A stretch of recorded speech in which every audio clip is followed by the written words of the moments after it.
Assalomu alaykum. Bugungi mavzuyimizda sizlar bilan allergik mahsulotlar, ya'ni oziq-ovqatlar to'g'risida gaplashib o'tib ketamiz. Endi hozirgi kunda allergiya bilan kasallanish tobora ortib bormoqda. Endi bu allergiyaning kelib chiqishi moyilligi bo'lgan odamlarda yuzaga kelib chiqadi.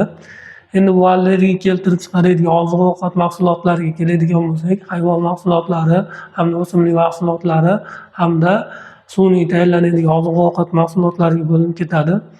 Endi shu allergik yuzaga keltirib chiqaradigan mahsulotlarni yuqori reytingda turadigan mahsulotlarni ko'rib o'tib ketamiz. Ya'ni bu mol suti, sut mahsulotlari.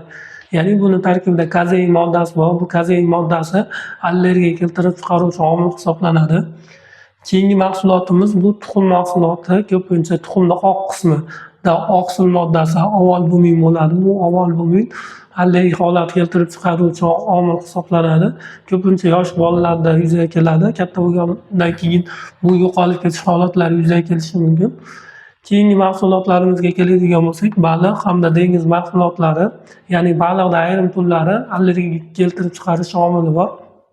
Hamda bir qancha dengiz mahsulotlari bo'lishi mumkin. Undan tashqari keyingi mahsulotlarimiz, mevalarimiz bu quruq mevalar hisoblanadi. Ya'ni quruq mevalardan yong'oq, bodam, yong'oq, shunga o'xshagan bir qancha quruq mevalarimiz allergiya keltirib chiqaruvchi mahsulotlar ichida eng kuchlisi hisoblanadi. Keyingi mahsulotlarimizga keladigan bo'lsak, ya'ni don mahsulotlari, ya'ni bug'doy. Bug'doy tarkibida glyutein moddasi bor. Bu glyutein moddasi allergiya keltirib chiqaruvchi xususiyati bor. Keyingi mahsulotlarimiz, ya'ni mevalarimizga keladigan bo'lsak, bu ho'l mevalar, ya'ni ko'pincha qizil mahsulot, qizil mevalar hisoblanadi. Ya'ni qulpunoy, pomidor, yo bo'lmasam sabzi, yo bo'lmasam sitrus mevalar, limon, mandarin, apelsin mahsulotlari, mevalari allergiya keltirib chiqaruvchi omillar qatoriga, mevalar qatoriga kirib ketadi.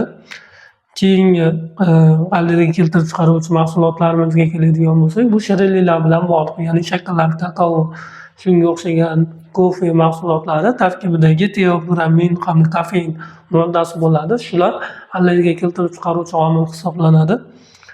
Keyingi mahsulotlarimizga keladigan bo'lsak, oziq-ovqatlar mahsulotlariga ishlatiladigan sun'iy qo'shimchalar, ya'ni rang bo'lishi mumkin, ta'm beruvchi maqsadda ishlatiladigan qo'shimchalarimiz, bular ham allergiya keltirib chiqaruvchi xususiyati bor. Undan tashqari, 9-siga keladigan bo'lsak, bu dukkakli mahsulotlar, bularga mosh, no'g'at, loviyalar ham allergiya keltirib chiqaruvchi omillarga, o'simliklarga kirib ketadi. Ya'ni yuqori o'rinda turadigan mahsulotlarimiz. Endi bu allergiyaning kelib chiqishi oziq-ovqatlarga bog'liq bo'lgan holatlari ham bor. Misol uchun dori-darmon bilan bo'lishi mumkin, yo bo'lmasam qanaqadir changlar bilan bo'lishi mumkin, yo bo'lmasam kontaktli holatlar bo'lishi mumkin.